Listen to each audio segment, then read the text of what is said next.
As comissões parlamentares de inquérito têm poderes de investigação próprios das autoridades judiciais. Elas podem, por exemplo, convocar ministros e autoridades, fazer diligências, ouvir testemunhas, requisitar documentos, quebrar sigilos bancário, fiscal e telefônico e ainda sugerir indiciamentos.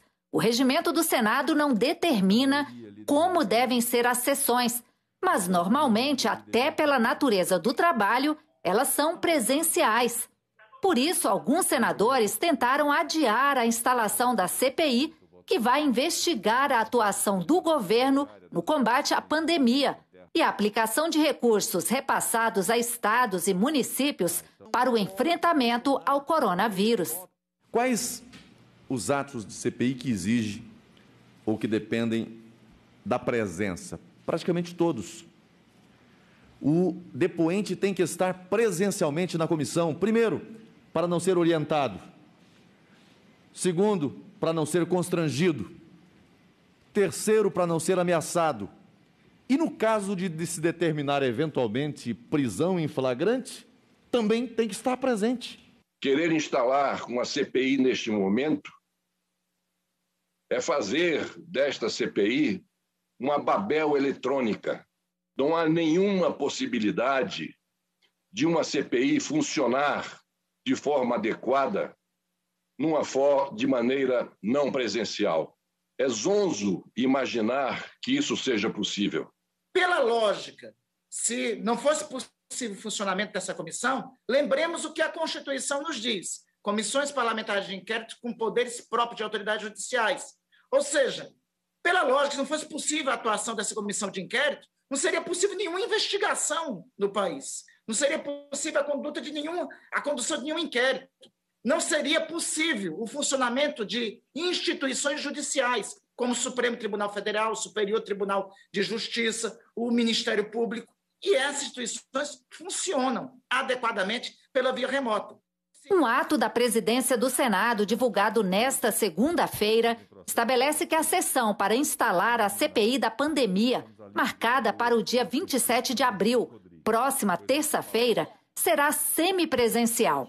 Depois, caberá à própria comissão decidir como os trabalhos deverão acontecer, como tem afirmado o presidente do Senado, Rodrigo Pacheco. O trabalho da Comissão Parlamentar de Inquérito será definido pela própria comissão. Deverá haver um encaminhamento de um acordo de procedimentos em relação àquilo que necessariamente deve ser feito de maneira presencial, e muitos atos, na sua essência, impõem ser presencial, e aqueles atos que, porventura, possam ser passíveis de serem realizados pelo sistema virtual. Para regulamentar esse assunto, a senadora Mara Gabrilli apresentou um projeto de resolução que prevê a possibilidade de funcionamento de CPIs de forma remota ou semipresencial enquanto durar a pandemia de coronavírus.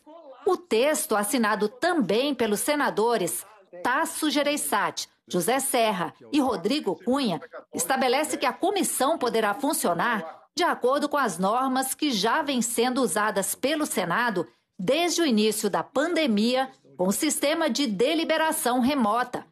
Também prevê que caberá ao presidente da CPI decidir se as autoridades, pessoas convocadas ou convidadas, deverão depor presencialmente ou de forma remota.